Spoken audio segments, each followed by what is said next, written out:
या जो हमारे आने वाले कैंडिडेट्स हैं उन तक ये इन्फॉर्मेशन जो है वो जानी बहुत ज़रूरी है। इसी सिलसिले में जो है ये प्रेस कॉन्फ्रेंस आज जो है वो हमने बुलाई है। इसके दो पहलू होंगे।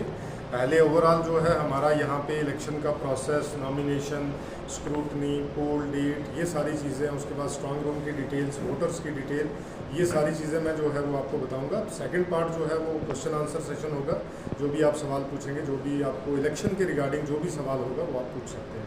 तो सबसे पहले मैं ब्रीफ करता हूँ कि हमारा जो यहाँ पे इलेक्शन जो है वो अनाउंस हुआ है। Honourable election commission of India ने जो है ये इलेक्शन को अनाउंस किया है, जिसमें आप सारे जानते हैं कि हमारा 16 अगस्त 3:30 बजे से जो है वो मॉडल कोड ऑफ कंडक्ट जो है वो इन्फोर्स है। उसके बाद कोई भी आदमी मॉडल कोड ऑफ कंडक्ट की जो है वो कोई वायलेशन नहीं कर सकता है। तो उसके चलते ही जो हमारी नोटिफिकेशन है वो 20/8 से जो है वो यहाँ पे फर्स्ट फेज़ में हमारी जो है वो हुई है, जिसमें हमारी जो नॉमिनेशन की जो है वो 20 तारीख से नॉमिनेशन हो रहे हैं। और नॉमिनेशन के बाद जो है हमारी जो लास्ट डेट है नॉमिनेशन की वो 27 तारीख इसी महीने की, मतलब 27 अगस्त की है। और जो स्क्रूटनी ऑफ नॉमिनेशन होगा वो हमारा 28 अगस्त इसी महीने में होगा। और last date for withdrawal of candidature जो होगा वो 30 अगस्त इसी महीने जो है वो होगा। और जो पोल की हमारी डेट है वो 18 सितंबर 2024 है, यानी बुधवार के दिन। तो मैं इसमें 2-3 चीज़ें आपको बताना चाहूँगा कि हमारी जो भी नॉमिनेशन होगी तो पूरी रामबन जो डिस्ट्रिक्ट है ये 2 कॉन्स्टिट्यूंसीज में डिवाइड हो जाती है।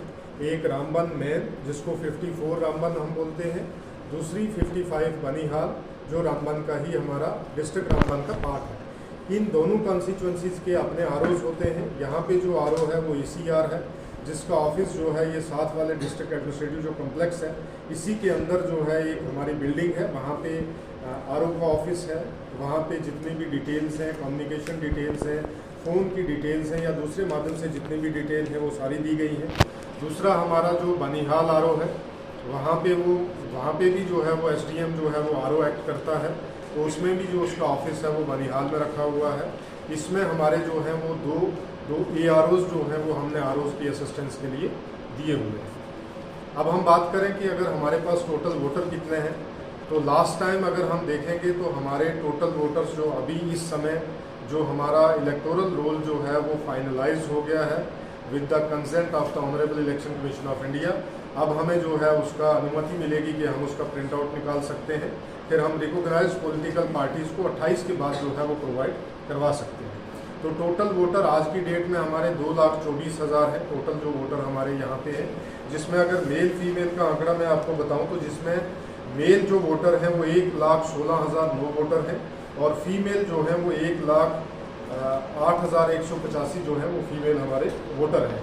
तो अगर इस बार बात करें कि पिछले हमारे 2-3 स्पेशल समरी रिवीजन भी हुए हैं, लोकसभा से पहले भी हुआ था, अभी जो हमारी असेंबली हो रही है इससे पहले भी हुआ है।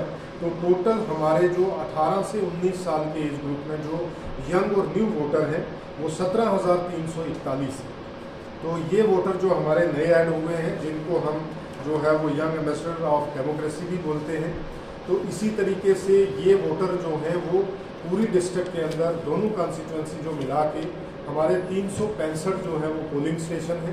इन पोलिंग स्टेशन के अंदर जो है पोल डे को ये अपना अपना वोट का सही इस्तेमाल जो है वो करेंगे बिना किसी भेदभाव। इसके साथ साथ मैं ये बताना चाहता हूँ आपको कि इस बार हमारे 17 पोलिंग स्टेशन जो हैं वो नए ऐड हुए हैं। जो लोकसभा इलेक्शन हमने करवाया था उसमें 348 थे, अब जो है वो 365 है। ये 17 जो पोलिंग स्टेशन हमारे हैं ये with the consent of the political parties और with the approval of the commission जो है इलेक्शन कमीशन ऑफ इंडिया, उसके बेसिस पे ये सारे जो हैं हमारे पोलिंग स्टेशन अप्रूव होते हैं।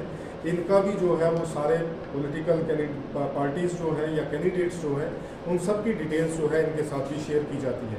उसके बाद जो सबसे इम्पोर्टेंट है कि हर जो हमारा पोलिंग स्टेशन है वो बूथ लेवल पे मैनेज होता है, यानी कि हमारा एक गवर्नमेंट का एम्प्लॉई होता है जो जिसको हम बूथ लेवल जो BLO बोलते हैं, बूथ लेवल ऑफिसर, वो जो है वहाँ पे मैनेज करता है। वहाँ पे जितने भी नए वोटर हैं स्पेशल समरी रिवीजन में BLO ही सारा काम करता है।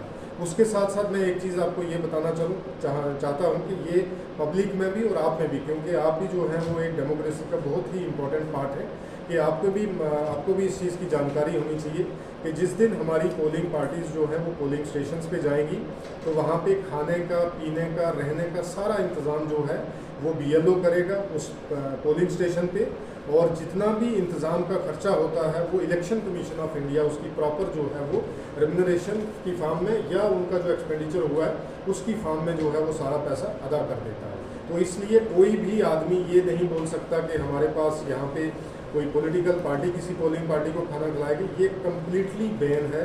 कोई भी पोलिंग स्टाफ का आदमी, चाहे वो हमारा प्रिजाइडिंग ऑफिसर हो या P1 हो या P2 हो या P3 हो या कोई भी हमारा पुलिस का अधिकारी हो या कोई भी CAPF का अधिकारी हो, तो इन अधिकारियों को किसी भी तरीके से किसी के घर जाने की कोई इजाज़त नहीं है, क्योंकि इसका सारा इंतज़ाम पोलिंग स्टेशन के ऊपर हो जाता है। उसके साथ साथ मैं बताऊं कि आज हमारी फर्स्ट रेंडमाइजेशन जो है वो हो जाती है। तो रेंडमाइजेशन का मतलब ये हुआ कि जो हमारी फर्स्ट लेवल चेक जो होता है मशीन, जिसको FLC बोलते हैं, फर्स्ट लेवल चेक जो है उसमें इंजीनियर्स आते हैं इलेक्शन कमीशन ऑफ इंडिया की तरफ से, नॉन लोकल इंजीनियर्स होते हैं, वो आके यहाँ पे मशीन्स को चेक करते हैं। उस चेकिंग के बाद जो है मशीन की फर्स्ट रेंडमाइजेशन FLC मशीन की रेंडमाइजेशन आज हुई है। इस फर्स्ट रेंडमाइजेशन में हमारी EVMs जो है वो 2 हिस्सों में डिवाइड हो जाती है, मतलब कि जितनी भी कंस्टिट्यूंसी हैं उन कंस्टिट्यूंसी में वो डिवाइड हो जाती है, और डिवीज़न के बाद जो है उनको अलग अलग कंस्टिट्यूंसी के स्ट्रांग रूम में जो है वो स्टोर किया जाता है। और स्टोरेशन के बाद जो है जो बनिहाल कंस्टिट्यूंसी है जिसका स्ट्रांग रूम जो है वो बनिहाल के अंदर है, government higher secondary school boys जो बनिहाल में है, वहाँ पे ये मशीनें कल जो है 11 के बजे के बाद जो है वो शिफ्ट हो जाएंगी हमारी वहाँ पे। और दूसरी बात मैं आपको ये बताना चाहूँगा कि हमारा जो जिस दिन पोलिंग पार्टीज जाएंगी उस दिन हमारे 2 जो हैं वो यहाँ से डिस्पैच या डिस्ट्रीब्यूशन जो है वो सेंटर होंगे।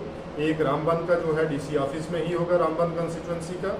बनिहाल वाला जो है वो बनिहाल हायर सेकेंडरी स्कूल से होगा और वहाँ से मशीनों को डिस्ट्रीब्यूट किया जाएगा। लेकिन जितनी भी मशीन्स की कलेक्शन होगी, मतलब कि मशीनें जो पोल ली हैं वो कहाँ जमा होंगी, वो DC ऑफिस में ही जमा होंगी, क्योंकि हमारा काउंटिंग सेंटर जो है वो DC ऑफिस जो कम्प्लेक्स है हमारा रामबन के अंदर, उसी के अंदर होगी। तो ये सारी जानकारी जो है ये आवाम तक जाना, पॉलिटिकल पार्टीज़ तक जाना, या जो हमारे आने वाले जो कैंडिडेट्स खड़े होंगे उन तक जाना, और ख़ासकर पब्लिक तक जाना बहुत इम्पोर्टेंट था। इसीलिए आपके माध्यम से आज ये इन्फॉर्मेशन हमने आपको दी। जनरल मासिस आपको बताएं कि हमने 12 सितंबर तक हमारा एक स्वीप का प्रोग्राम है जो 20 तारीख से शुरू हो गया है, जिसमें हम हर पोलिंग स्टेशन को जो है वो कवर करेंगे। उसमें ये इंश्योर करेंगे कि हर आदमी किसी भी भेदभाव के बिना, किसी भी इन्फ्लुएंस के बिना जो है वो अपने वोट का जो है वो अपने अपने पोलिंग स्टेशन पे जो है वो इस्तेमाल करे, और बिना किसी इन्फ्लुएंस के जो है अपनी मर्ज़ी से अपना नुमाइंदा जो है वो चुने। और दूसरी इसके साथ साथ मेरी आवाम से ये अपील है कि आप बढ़ चढ़ कर इस डेमोक्रेटिक पार्ट में हिस्सा लें, क्योंकि ये एक जश्न जमहूरियत है जो इतने टाइम के बाद जो है वो JKUT के अंदर खासकर रामबन इसका पार्ट है उसमें होने जा रहा है। तो इस जो जश्न है जमहूरियत का, इसमें बढ़ चढ़ कर हिस्सा लें, इसमें बढ़ चढ़ कर अपने जो वोटर्स आपके हैं उनको इंश्योर करें कि वो जाके वोट डालें, और वोट वो अपनी मर्ज़ी से करें। सर क्या पोलिंग स्टेशन है वो हमारे 12 हैं, जिसमें जो है वो 4 कैटेगरीज होती हैं। सबसे पहले women managed polling station. Women managed polling station का ये मतलब होता है कि जो स्टाफ है वो फीमेल है, वोटर जो है इरिस्पेक्टिव ऑफ जेंडर है। दूसरा हमारा यंग मैनेज जो यूथ मैनेज जो होता है, जिसमें हमारे यंग जो एम्प्लॉयज़ हैं उनको लगाया जाता है। तीसरा हमारा होता है PWD मैनेज, जिसमें हमारे वोटर्स कोई भी हो सकता है, लेकिन पूरा polling station PWD manage polling station होता है। चौथा जो है हमारा वो हो गया ग्रीन पोलिंग स्टेशन, वो कोई भी पोलिंग स्टेशन हो सकता है। आइडेंटिफाई जो है वो हम इस तरीके से करते हैं कि जहाँ पे हमारा जो पोलिंग में जो खासकर जो नंबर ऑफ वोटर्स हमारे होते हैं, नंबर 1, नंबर 2 जो हमारे पोलिंग स्टेशन जहाँ पे ज़्यादा देर तक पोलिंग हो सकती है, मीन जो टाइम है उस टाइम के अंदर ही, जो सुबह 7 बजे से शाम को 6 बजे तक है। तीसरा क्राइटेरिया इसमें ये रहता है कि जैसे कहीं पे भी जहाँ पे सारी फैसिलिटीज़ हो और वो नियरेस्ट में हो, कि कहीं पे कोई इशू हमें ना हो। कलर होता है, जैसे मान लो कि जो वुमेन पोलिंग स्टेशन होता है उनको पिंक कलर किया जाता है, ग्रीन को ग्रीन किया जाता है, यूथ को सैफरन किया जाता है, इस तरीके से किया जाता है। के लिए, क्योंकि उसमें कोई कलर कोडिफिकेशन हम नहीं करते हैं, बिकॉज ये डिफरेंटली एबल्ड जितने भी हैं सारे बराबर हैं। आज के हमारा संविधान भी जो है उनको बराबर का हक देता है। तो नॉर्मल पोलिंग स्टेशन रहेगा, लेकिन completely manage by them, so that कि कहीं पे कोई इन्फ्राटी कम्प्लेक्स पोलिंग पार्टीज में ना आए। ये रूम में आप जो है आप देख सकते हैं, मेरे पीछे भी जो है वो कंट्रोल रूम के नंबर हैं, इस तरफ में भी जो नंबर है वो भी आप देख सकते हैं। ये 24/7 जो है वो हमारा काम करता है, और इसमें जो है वो 12 टाइप ऑफ एक्टिविटीज़ जो है वो मॉनिटर होती हैं, चाहे वो FSTs की हों, चाहे SSTs की हों, चाहे पेड न्यूज़ की हों, चाहे कैमरा सर्विलेंस हो, चाहे स्टैटिक सर्विलेंस हो, चाहे स्ट्रॉन्ग रूम का हो, चाहे इलेक्शन मटेरियल जो है मूवमेंट उसकी हो, या EVM की मूवमेंट हो, ये सारी चीज़ें जो है ये इलेक्शन कंट्रोल सकती है। लेकिन वही इंफॉर्मेशन आपको मिल सकती है जिसको election commission of India allow करता है।